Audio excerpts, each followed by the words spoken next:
Mr. Mike Allen with a look at his world-famous Secretary of the Navy, Mike Allen. Hey, Mike.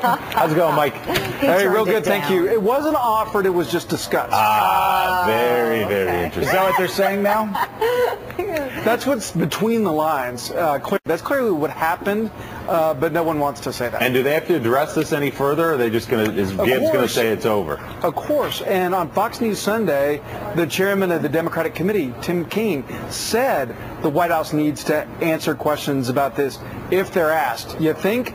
Republicans tell us this is going to be a big message for them. They hear that the White House is vulnerable on this. They hear Robert Gibbs answering in a legalistic way, nothing inappropriate was done. I feel like reading between the lines of what's being said, Joe Sestak, when he was running in Pennsylvania, wanted to show himself separately from Washington, slightly overspoke what was really done, that it was probably discussed without being offered. He doesn't want to say he's wrong, so he just keeps saying that he was right before, but not being specific. And David Gregory hammered him on this on Meet the Press. Was it Secretary of the Navy? And he won't answer. So they're going to throw. They are going to. Anybody who knows Washington knows it ain't going to be the White House that gets thrown under the bus. It's Sestak who's going to get thrown under the bus. And this back and forth goes back during the campaign in February. Sestak told a radio station in Philadelphia, he said, he was asked if he was offered a federal job. He said, yeah. And was it a high-ranking job? Yeah. Secretary of Navy, no comment. And then the White House came out and denied that. And then Sestak came out and confirmed it, said we stand by our statement. So that'll be interesting to watch that develop today. Also, Mike, just to make one more point here, that the White Houses are very careful about things like this. And they'll say to you something like, would you consider, or what if? You never put yourself in a position where the president of the White House is going to be turned down, for one thing. I hear everybody giving benefits of the doubt here. I don't understand why everybody is giving this White House.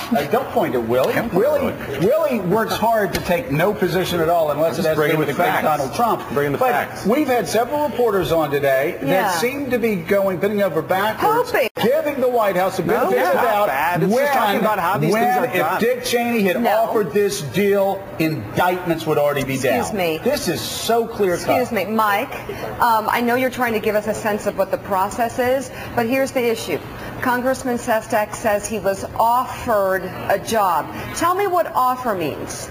That's why I say I think he probably overspoke what literally happened. How do you know that? How do you know that? To hear. I just asked you what does offer mean? Why are you assuming, and you're my friend, but why are you assuming as a reporter that he probably overspoke when the White House denied it, and then he came back out afterwards and said, no, they offered me the job. He said it 100 times, and we've been repeating it on the show, and nobody's picked it up. Why is the press giving this White House the benefit of the doubt again on something that if Sestak is right, if this job was offered to him to keep him away from our inspector, it is a federal crime. Why do you make the assumptions you make? I'm not going to make any more assumptions. Okay, so that news bears told us what happens when you do that. Mike.